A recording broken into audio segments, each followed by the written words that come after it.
함께 기도하겠습니다. 사랑의 하나님 감사합니다. 오늘도 저희들 주님을 따라 살아가고자 오늘 하루의 시작을 주님과 함께 동행합니다. 하나님 오늘 찬양으로 고백하였던 것과 같이 주님의 말씀에 순종하는 우리들의 삶이 되게 하시고 주님의 음성을 듣는 우리가 되게 하시며 언제나 주님을 따라가고자 우리의 것을 비워내고 내려놓는 겸손한 자들이 되게 하여 주시옵소서. 하나님 우리가 주님을 어떻게 더 잘 섬겨야 하는지, 주님을 더 깊이 만나려면 어떻게 해야 하는지, 일상에서 주님과 동행하려면 어떻게 해야 하는지 머리로 잘 알고 있고 또 많은 것들을 들어서 잘 알고는 있지만 우리의 마음의 중심을 다하여 그것을 실천하지 못하고 주님이 사랑하라 하셨고 주님이 용서하라 하셨으며 주님이 포용하라 하셨다라는 사실 잘 알지만 우리의 삶에 실천하지 못한 채 때로는 세상 사람들과 별반 차이 없는 모습으로 삶을 살아갈 때가 많이 있음을 우리는 잘 알고 있고 또한 그러한 연약한 모습을 주께 회개합니다. 하나님 우리가 비록 주님을 잘 알고 있는 것처럼 여겨진다 하더라도 아는 것과 그렇게 아는 대로 살아가는 것과의 차이는 큼을 저희들 반드시 기억하게 하여 주시어서 아는 것으로만 끝나는 것이 아니라 삶에 실천하게 하시고 삶의 실천함을 통하여 예수를 더욱 닮아가게 하시며 예수를 더욱 닮아가게 하여 주시어서 온전한 구원을 날마다 이루어내는 우리 모두가 되게 하여 주시옵소서. 오늘 이 새벽에도 주님 하나님 말씀 저희들 듣기를 원합니다. 들을 수 있는 귀를 허락하여 주시고 들은 대로 행할 수 있는 결단 또한 허락하여 주시옵소서. 이 모든 말씀 예수 그리스도 이름으로 기도합니다. 아멘. 말씀 함께 보겠습니다. 마태복음 14장 13절부터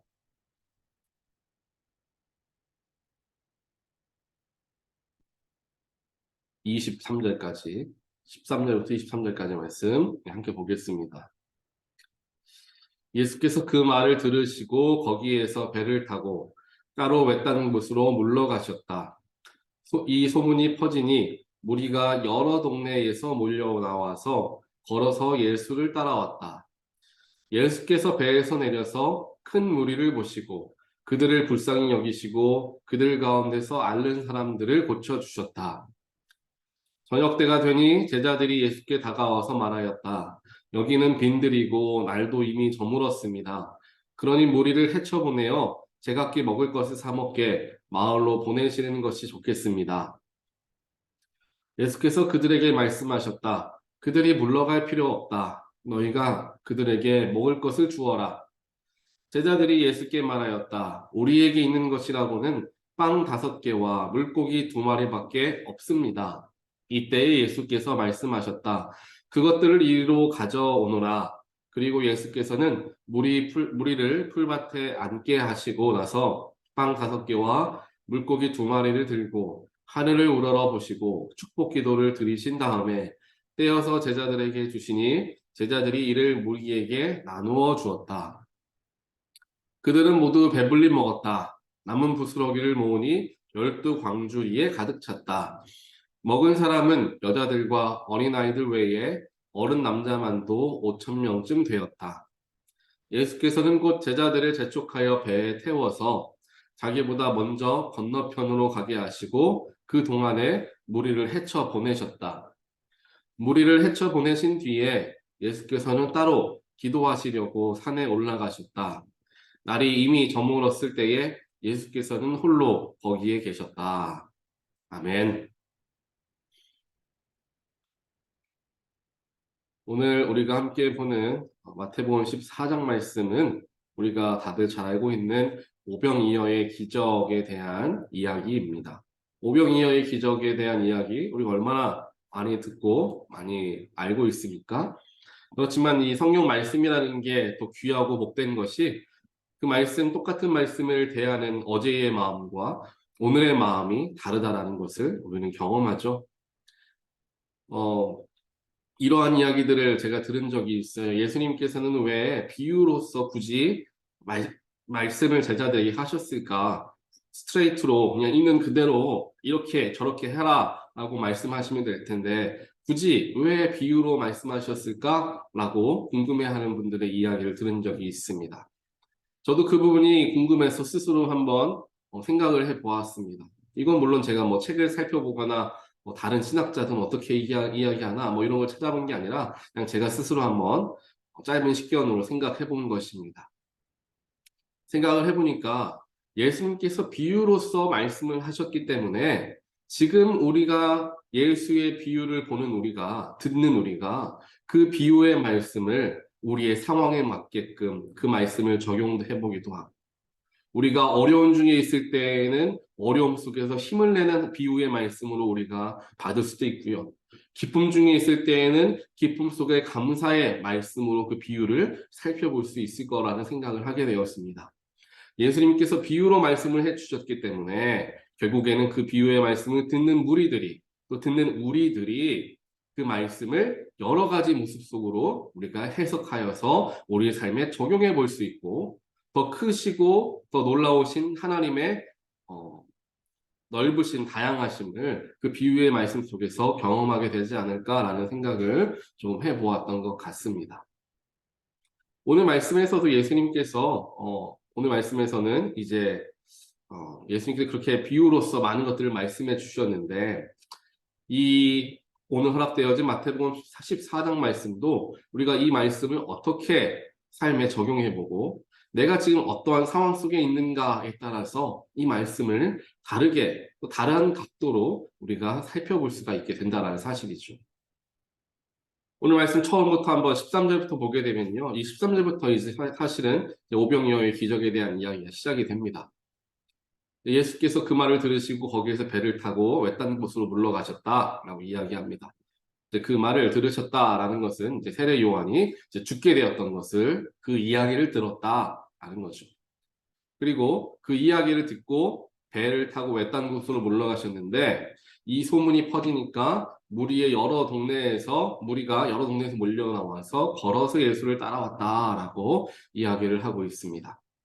즉 예수님께서 동네에 오셨다라는 것을 사람들이 소문으로 듣고 그 동네뿐만 아니라 그 주위에 있는 많은 동네의 사람들이 다 몰려 나와서 예수를 따라갔다. 예수는 이제 배를 타고 가고 계시기 때문에요. 예수를 따라갔다라고 성경은 표현하고 있습니다. 그리고 나서 예수님께서 배에서 내리셔서 큰 무리가 모인 것을 보시고 그들을 불쌍히 여기셨다라고 이야기합니다. 불쌍히 여기셨다. 그를 보시고 이렇게 큰 무리가 모였나 깜짝 놀라셨다도 아니고 또 나를 찾아서 많은 사람들이 몰렸구나 그래서 뭐 기쁘셨다 뭐 이런 것도 아닙니다. 그들을 보고 불쌍히 여기셨다라고 이야기하고 계시는 것이죠. 예수를 따라 나온 사람들, 예수를 만나기 위해서 나온 사람들은 어떠한 사람들이었을까요? 그 당시에. 예수님을 그 당시의 사람들은 어떻게 바라보고 있었습니까? 물론 뭐 메시아라고 생각하는 믿는 사람도 많이 있었겠지만 대다수의 사람들은 나에게 어떤 문제가 있었을 때, 질병이 있었을 때, 삶의 어려움과 힘든 가운데 고통 중에 있는 사람들이 예수를 만나서 그 문제와 그 질병을 치유받고 해결하기 위해 예수를 만나러 나오는 경우들이 대다수였다는 것 성경을 통하여 우리는 알고 있습니다. 예수께 나아오는 사람은 간절함이 있는 사람입니다.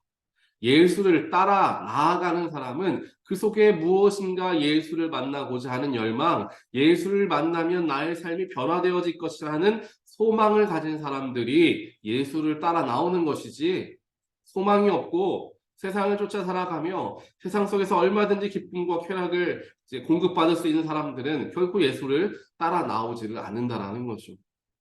예수를 따라 나아가는 것조차도 우리 마음속에 간절함과 소망이 있어야지 가능해진다는 사실을 오늘 말씀을 통하여서 보게 된다는 것입니다. 그러니까 그 무리들을 보니까 예수님께서 그들을 불쌍하게 여기셨다라고 표현을 합니다. 그리고 그들을 이제 고쳐주시죠. 그 다음에 이제 오병이어의 이야기가 이제 쭉 연결이 되어서 기록이 됩니다. 이제 예수님께서 많은 무리의 사람들에게 하나님의 말씀을 가르치시고 이제 어떠한 일들이 이제 하나님께서 이루실지 또한 예수님께서 이 땅에 오신 이유가 무엇일까에 대하여서 분명하게 가르치셨을 것입니다. 그렇게 가르치시는 중에 시간이 많이 흐르게 되었고 날도 이미 저물게 되었습니다. 근데 오늘 오병이어의 기적 마지막 쯤 말씀을 보더라도 그 속에서 남성만 5천 명이라고 했으니까 여성과 아이들까지 하면은 거의 뭐 10,000명이 넘는 만 명이 훨씬 더 넘는 거의 한 2만 명이 되지 않을까라는 생각을 해봅니다. 그 당시나 지금이나 마찬가지예요. 교회를 보더라도 여성 성도님들의 비율이 남성 성도님들보다 7대3 많으면 8대2까지도 차이가 납니다. 그러니까 남자가 5천 명이었다는 것은 여자는 훨씬 더 2배가 아니라 그 이상으로 더 많았다는 것을 알 수가 있었겠죠. 그렇게 많은 사람들이 날이 저물 때까지 예수와 함께 했다라는 것입니다. 날이 밝을 때부터 함께 모여 있었는데 날이 저물 때까지 그 수많은 사람들이 말씀이 왜 이렇게 기나 왜 이렇게 예수님께서 길게 얘기하시나 그렇게 생각하지 않고 예수와 함께 오랫동안 함께 거기에서 머물렀다라는 것입니다. 함께 머물면서 예수님의 말씀을 들었고 또한 하나님의 말씀을 들었으며 예수가 메시아가 되심을 듣고 스스로 많은 사람들이 여러 가지 회개도 하고 예수께로 더 나아가는 일들을 하게 되었을 것입니다. 그 수많은 사람들이 날이 저물 때까지 모여 있었다라는 거죠. 그러니 이제 제자들이 날도 이미 저물고 많은 사람들이 이제 식사를 해야 될 시간이니까 사람들을 다 헤쳐보내면 좋겠다라고 예수님께 이야기를 합니다. 하지만 예수님께서는 그들을 물러가게 헤쳐 보내지 말고 그들을 그냥 그 자리에 두고 16절에 무엇이라고 이야기하느냐 하면 너희가 그들에게 먹을 것을 주어라 라고 이야기하죠. 너희가 그들에게 먹을 것을 주어라. 먹을 것을 주어라 라고 이야기하니까 제자들은 뭐라고 합니까? 우리가 가진 게 없는데 어떻게 먹을 걸 줍니까? 내가 이것밖에 없는데 누구한테 뭘 줍니까? 라고 내가 있는 것을 살펴보고 있었다는 거예요. 예수님께서 너희가 그들에게 먹을 걸 주어라 라고 하니까 당연한 이야기겠죠. 내가 뭘 가지고 있는지를 봐야 될 거 아니에요. 그래야지 사람들에게 줄 것 아닙니까? 그렇게 제자들이 이야기합니다. 17절에서 우리에게 있는 것이라고는 빵 5개와 물고기 2마리밖에 없습니다. 이 얘기가 뭔 얘기예요? 이거 가지고 뭘 어떻게 나눠 먹겠습니까? 주님 우리 먹을 거 없습니다. 라고 얘기하는 거죠. 그러니까 이제 예수님께서 빵 5개와 물고기 2마리에게 축사를 하시고 그것을 온 사람들에게 나누어 줘서 배불리도 먹고 12광주리는 남게 되었다라는 이야기를 우리는 잘 알고 있습니다. 또 오늘 대하는 말씀입니다. 여기서 우리가 살펴볼 것이 너희가 그들에게 먹을 것을 주어라 라는 예수님의 제자들을 향한 말씀입니다. 제자들은 그 당시에 예수님을 쫓아 삶의 모든 것을 다 내려놓고 예수님을 따라 살아갔던 예수님과 함께 지냈던 사람들이 바로 제자들이었습니다. 예수께 모여들었던 사람들, 예수를 따르는 사람들, 예수와 함께 살아갔던 사람들이 제자들이었습니다. 예수님께서 당연히 제자들에게 그렇게 이야기하지 않고 물고기 2마리와 빵 5개에게 먼저 축사하시고 먼저 다 나누신 다음에 다 나눠 먹게 예수님께서 직접 하셨을 수 있었을 것입니다. 하지만 예수님은 제자들에게 이야기하는 거죠. 너희가 그들에게 먹을 것을 주어라. 여기엔 2가지 의미가 담겨져 있다라는 묵상을 저는 조금 해보았습니다. 첫 번째로는 정말 문자 그대로 이제 내가 이렇게 축사를 하여서 모든 사람들이 나누어 먹을 만큼 많아질 텐데 그것을 나누어 주어라 라는 의미가 담겨져 있을 수 있고요. 2번째로는 제자들의 믿음을 한번 보기를 원하셨던 것은 아닐까라는 생각을 해봅니다. 그 이유가 또 있는데요. 왜냐하면은 너희가 그들에게 먹을 것을 주어라 라고 했을 때 제자들이 살펴보았던 것은 자기가 가지고 있었던 것을 이야기합니다. 물고기 2마리와 빵 5개 이것밖에 없는 나의 삶을 바라보았다는 거죠. 하지만 제자들은 이것밖에 없는 삶이 아니었습니다. 이것 이외에 모든 것을 다 가지고 계시는 예수와 함께 살아가는 사람들이었죠. 예수님이 어떠한 기적을 일으키시고 예수님이 죽은 자를 살리시고 정말 수많은 기적과 이적을 보여주셨던 것, 예수님이 하나님의 아들이라는 것, 예수님이 원하신다면 무엇이든 할 수 있다는 것을 눈으로 보고 함께 경험했던 제자들이 주님, 우리 이것밖에 없습니다라는 고백이 아니라 이것밖에 없지만 주님이 함께 하시니까 우리가 하겠습니다라는 믿음의 고백을 하기를 예수님은 원하시지 않았을까 라는 생각을 해봅니다. 또 그렇게 생각하고 묵상할 수 있었던 이유가 또 하나가 있는데 그것은 무엇이냐면은 이제 24절 오늘 오병이어의 기적 그 다음에 나와 있는 말씀이 예수님께서 물 위를 걸어오시는 장면, 그리고 그 장면으로 예수님께서 오시는 걸 보고 베드로가 물 위를 걸었던, 믿음으로 물 위를 걸었던 그 믿음의 이야기가 또 그 뒤에 나와 있기 때문에 믿음이 계속해서 연결되어져 있지 않을까라는 묵상을 해보게 되었던 것입니다. 예수님께서는 그들의 믿음의 중심, 마음의 중심을 물으셨다는 거예요. 너희가 그들에게 먹을 것을 주어라 라는 것은 너희들이 얼마가 있는데 라는 것을 물어본 게 아니었습니다. 너희가 얼마를 가지고 있던, 너희가 커 보이든 작아 보이든 네가 예수가 너희와 함께하는 것을 너는 믿느냐 라는 것을 주님은 묻고 계시지 않을까라는 것이죠.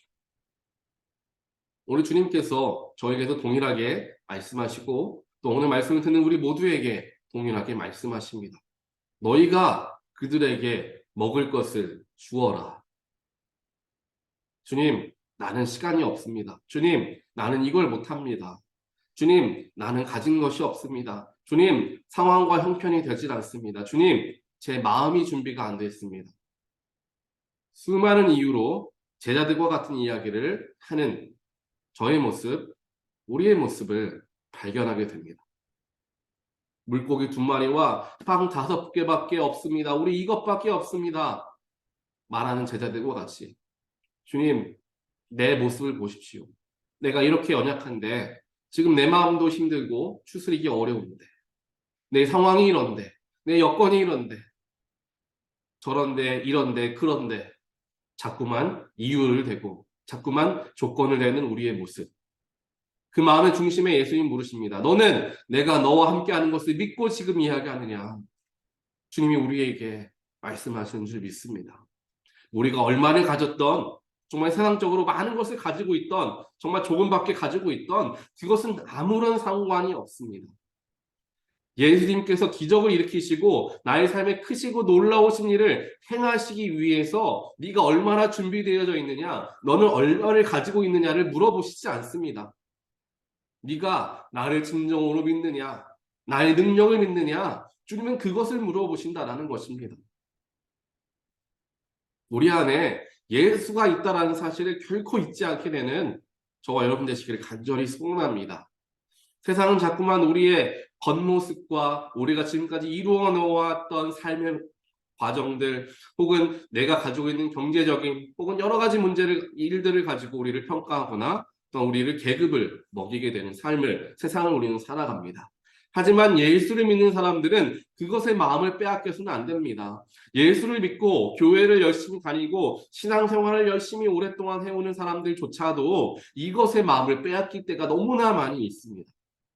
세상적인 것으로 판단하려 하고 내가 가지고 있는 것을 세상적으로서 살펴보게 하며 또는 세상적인 것으로 나를 판단하거나 스스로를 한계를 지어버리는 그런 수많은 안타까운 일들을 우리 모두는 하고 있는 것이죠. 그 속에 예수님은 말합니다. 너 정말 나를 믿느냐? 내가 네 마음속에 있는 것 너 정말 믿느냐? 너는 예수 그리스도를 믿는 그리스도인이냐? 말만 하지 말고 네 중심에 예수가 있느냐? 주님은 자꾸만 우리에게 말씀하시고 물어보십니다. 그렇게 물어보시고 정말 어찌 보면 어리석은 대답을 하고 있는 제자들에게 그들을 나무라지 않으시고 예수님께서 말씀하시죠. 이리로 오라. 이리로 오라. 그리고 축복하시고 제자들을 통하여서 많은 이제 음식들을 나누어 주게 됩니다. 부족한 제자들을 주님께서는 품어주시며 그들을 사용하시죠. 아마 아무 말 안 하시고 오병이어의 기적을 일으키신 후에 제자들에게 이제 그 음식을 나누어 주어라 라고 말씀하실 때, 그리고 그 수많은 음식을 가지고 사람들에게 나누어 줄 때 제자들이 아마 느꼈을 것입니다. 내가 참 부끄럽다. 주님이 여기 계셨는데, 이런 능력이 있는 주님이 여기 계셨는데 빵 5개와 물고기 2마리밖에 없습니다라고 이야기하는 내 자신이 부끄럽구나. 아마 음식을 나누어 주면서 생각했을 것입니다. 그것밖에 없었던 음식이 이렇게 많아졌다고, 예수님이 이렇게 하시는 분이신데 내가 예수님을 신뢰하지 못했구나. 아마 행함을 통하여서 스스로가 느꼈을 것입니다. 예수님께서 굳이 나무라시고 믿음 없는 자들아 얘기하시지 않아도 제자들이 음식을 나누어 주면서 더 스스로 깊이 깨달았던 것이죠. 그렇게 해서 오병이어의 기적을 통하여 수많은 사람들이 예수 그리스도의 어찌 보면 성찬에 참여하는 것과 같은 그러한 일을 이렇게 행하게 됩니다. 그리고 나서 예수님께서는 모였던 모든 사람들을 헤쳐나가게 보내셨다라고 이야기를 하시죠. 무리를 헤쳐보내셨다, 무리를 헤쳐보내셨다라는 단어들이 한 4번, 5번 정도 오늘 13절부터 23절까지 기록되어 있습니다. 예수님께 모여드는 때가 있고요. 예수님으로부터 헤쳐 보내어질 때가 있다라는 거죠. 제자들도 이리로 오너라 하는 순간이 있고요. 니네들이 나가서 음식을 나누어 주어라 라고 할 때가 있다라는 거죠. 예수 안에서 불쌍한 사람들이 고침을 받는 때가 있고요. 고침을 받은 후에 이제 나가라. 너희들이 마을로 가서 무슨 일이 있었는지 메시아가 누구인지 전해라 라는 보내심의 때가 있다라는 것을 오늘 말씀을 통하여서 또한 우리는 살펴볼 수 있습니다.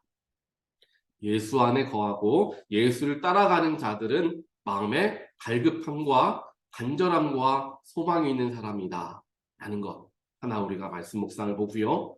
2번째로는 나는 예수 그리스도를 믿는 사람으로서 모든 능력이 되신 예수가 내 안에 있다는 것을 알며 살아가고 있는가 스스로에게 물어보는 시간을 가지라 오늘 말씀을 주셨습니다.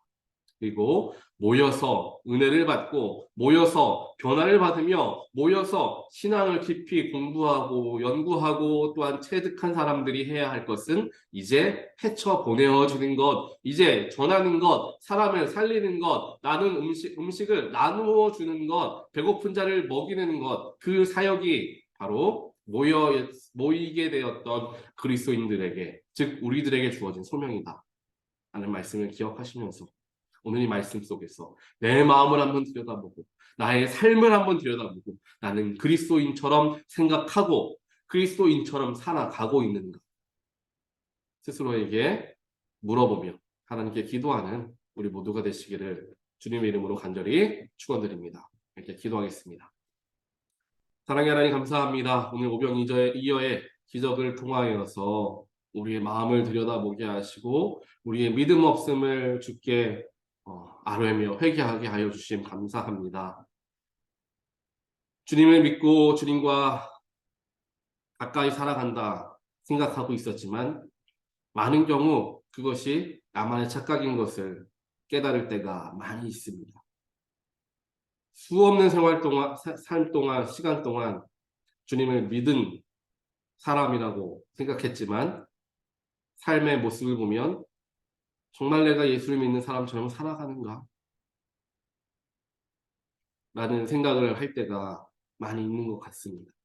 오늘 말씀을 대하면서 그러한 마음을 더욱더 우리는 철저하게 깨닫습니다. 주님, 세상 그 모든 것이 없다 하여도 내 안에 가장 귀한 분 예수 그리스도가 계신다는 것 하나만으로도 나는 무엇이든지 할 수 있습니다라는 믿음의 고백을 믿음의 고백을 선포할 수 있는 우리 모두가 되게 하여 주시옵소서.